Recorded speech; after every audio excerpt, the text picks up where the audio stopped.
Kamusta mga kaibigan? Magandang araw! Nandito ulit tayo sa rooftop namin. Magkwekwentuhan ulit tayo ngayon. Story number 8 and 9. God chooses Abraham in laughter. In the city of Ur, there lived a very good man named Abraham.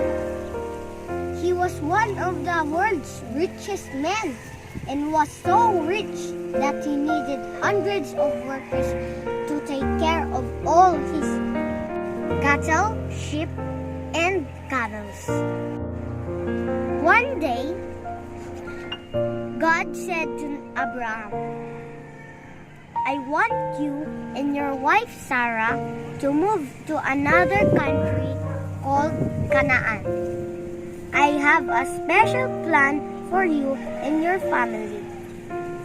Immediately, Abraham and Sarah obeyed and began a very long journey to their new homeland. All their workers had to follow them, taking care of their animals and belongings. They traveled many years, settling in different places before they finally reached the land of Canaan that God had promised to Abraham. They put up their tents near the big trees at the place called Hebron. Abraham loved Sarah very much, but Abraham and Sarah were sad because they had no children and Sarah was now growing older. But one night, God gave Abraham a new promise and he said, Abraham, look up at the sky and see if you can count all the stars there are. I promise you that your family will also be too big to count. And your family will give the world something wonderful. So it was hard to believe because Sarah was too old to have a baby.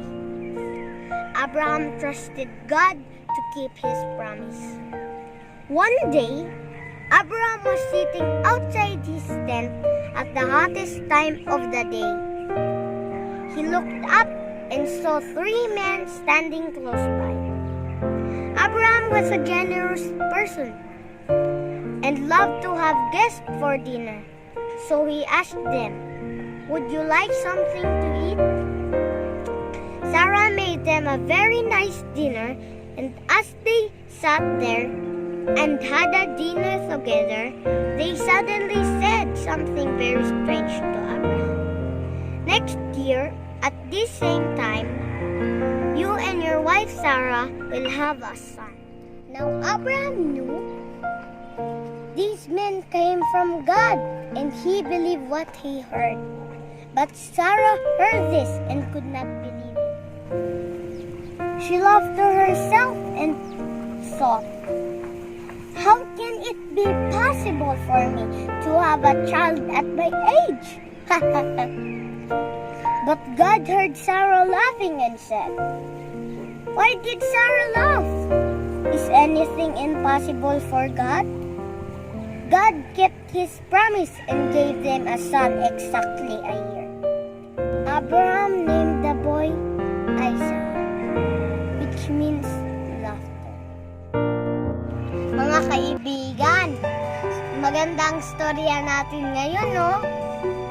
Sana nagustuhan nyo. Marami pa akong ikwekwento sa inyo, ha? Abangan sa mga friends ko dyan sa Alice 41 Main, si Tita Dana, Sasam, Alex, and family, kay Tita Laura, ni Kuya Pian, at Tito Edel, at Nala, kay Tita Michelle and Candice. Miss ko na kayo lahat, Mama Chuk Chuk. May COVID pa rin. Bawal muna lumabas kasi may COVID pa.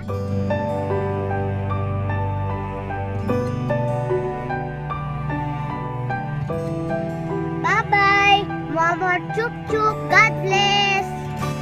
Mga kaibigan, don't forget to like and subscribe ha.